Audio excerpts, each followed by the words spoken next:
labaatankii bishii lixaad 2018 Bashiir Saxardiid Cawad oo ah wiil dhalinyaro oo dhashay Jamhuuriyadda Soomaaliland kuna nool caasimadda Soomaaliland ee Hargeysa gaar ahaan degmada Axmed Dhagax ee xaafadda Siinay ayaa hal mar laba hawlood ku wada aroosay isla xaafadda warbixinta oo xiisad iyo xamaasad gaar ah wadato waxa idin la socodsiinaya anigoo Axmed Daahir Nuux Nasabka idinku daawadaya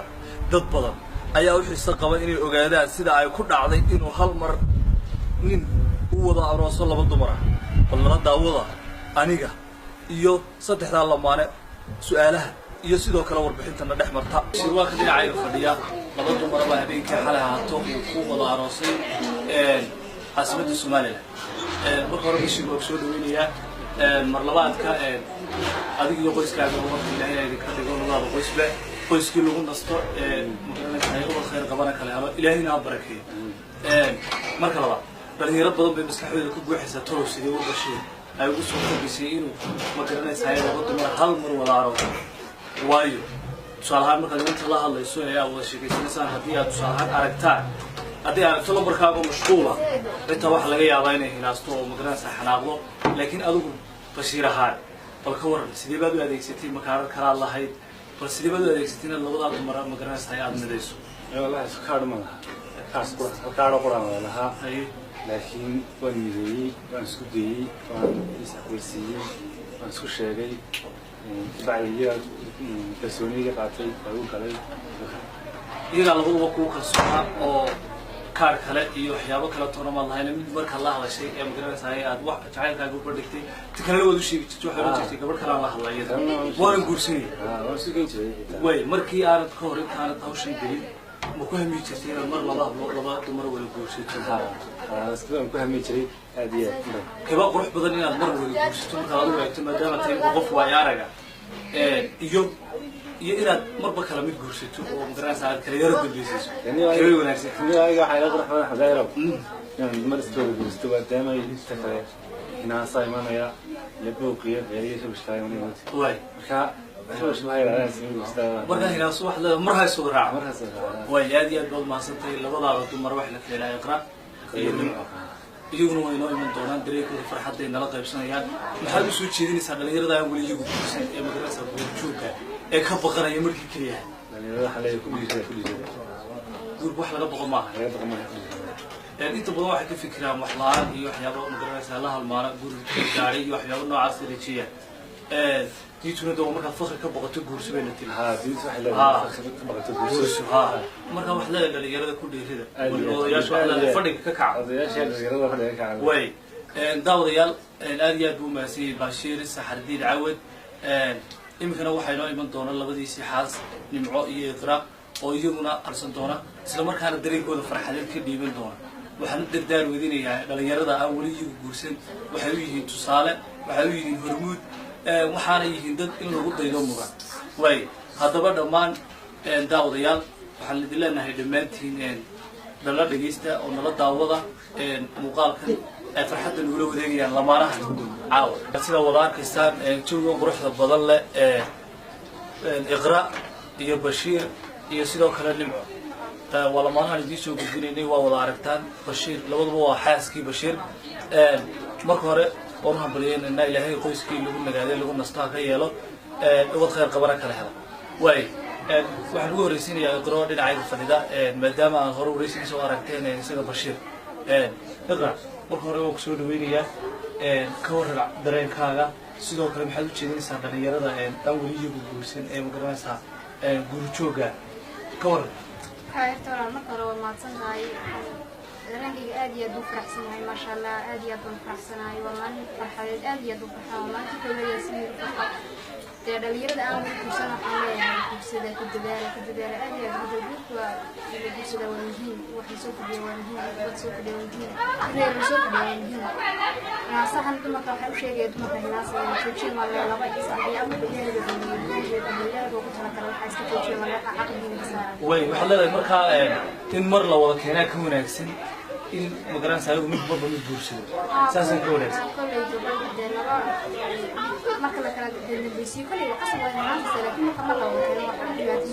kaarku marba wada dhaafaya waay dhalinyarada kalena talo wanaagsan baa usoo jeedisay waxaana filaya inay taladaas wada qaadan doonaan adigu waad ogey tumaha Bashiir markii uu nimco la sheegsan jiray ka hor intaan guurka badhe waad ogey raalli baa arkaa way aad iyo aad baa umahadsantihiin daawadayaal waana wada maqlaysaan waa ku dayashay mudan yihiin labadan hablood iyo sidoo kale Bashiir oo isagu awood u yeeshay kartidiisana isugu keenay labada qof Bashiir oo inka labadaadii gabdhood baa labadaadii xaas baa dhinacyada ka fadhiya adigu waad ka duwan tahay habeenkii xalay ahaan arooskaaga bay ahayd waad ka duwan tahay aroosyadii hore u dhici jiray waa idigu hal mid baa dhinaca ka farsin jirtay caawa adiga labada dhinac baa laga kala fadhiya bal ka waran dareenkaaga dareen noocee baa bulshada la wadaagay ما شاء الله dareenkayga ma soo koobi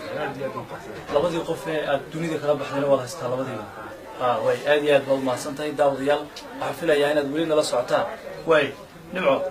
adigana waa kusoo dhaweynayaa waxaan ku leeyahay dareenkaaga ka waran talada usoo jeedinaysa hablaha maxay tahay si Bashiir adiguna ma ogid markii uu la sheegsan jiray adra raalli baanad ku ahayd anigii daawadayaasha nala wadaagtay jecel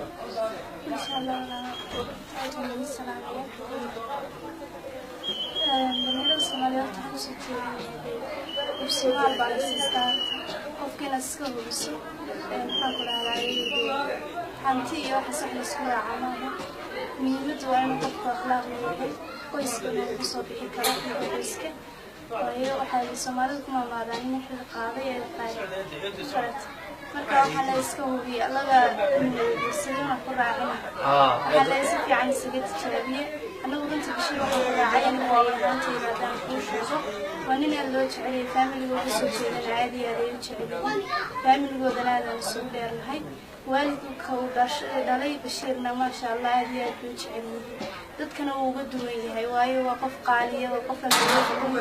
qof maxaa ku dhahday Ilaahay ka cabsanaya oo qofta imka age-ka uu taagan yahay dhalinyarada wixii laga filan jiray aan ku taagnayn because aad iyo aad baan ugu qanacsanahay ma sha Allah waxaan leeyahay iyo cawri balaa way aad iyo aad baad mahadsantahay ma sha Allah si karti leh oo wanaagsan oo dhiirigelin leh ay nimco ula hadashay dhalinyarada hablaha waliba guurka Bashiir Saxardiid Cawad waxaa hambaliyo iyo bogaadin iyo duco u diray dadweynaha xaafadda iyo sidoo kale family-ga uu ka soo jeedo Bashiir Saxardiid Cawad kuwaasi oo aad ula yaabay dhacdadan aan hore wali uga dhicin Soomaalida isla markaana ugubka ku ah Bashiir Saxardiid Cawad waxa uu hal mar ku wada aroosay Iqra iyo Nimco isla hal goobna waa lagu wada mehriyay hal gurina way ku wada jiraan bal haddaba aynu wada daawano dadweynaha iyaguna u hambalyeynaya isla markaana u ducaynaya iyagoo ku naanaysta ah Bashiir laba nin walaalahaalka waxaan ka ducaynayaa inanka Bashiir ee reerka balaaran loo keenay waxaan Ilaahay waraysiinaa Ilaahay inuu abad khayr qaba siiyo Ilaahay inuu reerkii lagu nagaadeen lagu nastay Ilaahay ka dhigo bismillaahirrahmaanirrahiim badal aad u qurux badan baad oo sugiyoon waxaan doonayaa waxaan baliyo u diro walaalkii Bashiir iyo marweynkiisa Nimco iyo Iqra waxaan leeyahay jacaylka la daabtay labadii dareen kumidee eliskii mataana wadaage ayaa caawaba kulli baane ayaa caawaba kulli baane waxaan baliyanayaa caruuska iyo labadiisa caruusadood marka wax isla kulli maanta dad badan oo tii ugu horreysay ku dhici lahaa afarta wadnaha ku hayay inay saddex soo kaxaynayaan marka dumarkan waxaa waxba la yaabinaya haddii laba laga dhigay ama saddex laga dhigayba dunidana idinkaa ugu badan marka dee diinteenuna way amarta qofka biniaadanka in laba iyo saddex iyo afarba la guursa laakiinse basharkiga ku xidhay istidaaca inuu qofka inuu awood u leeyahay waxaan ka hadli doonaa arooska farxadda leh Bashiir Saxardiid Cawad oo loo yaqaano Bashiir laba nin magaciisa suuqadiisa isbedelay anigu waxaan ahay odayaasha ama waalidka ka qayb qaadanayay arooska ayaan ahay mar labaad waxaan ahay dhalinyarta xaafadda Samey Bashiir waan u ducaynaa waxaan leenahay baaraka laka wa baaraka calayka jamca baynakum aw fil khayr wa fil khayr ayaan leenahay waxaan leenahay ilaahay raasas barakaysan ha kaaga dhigo awlaad baraka leh kubad khayr qaba kal hela taas waa ducada waa talabaad waxaan leeyahay maadaama aan ahay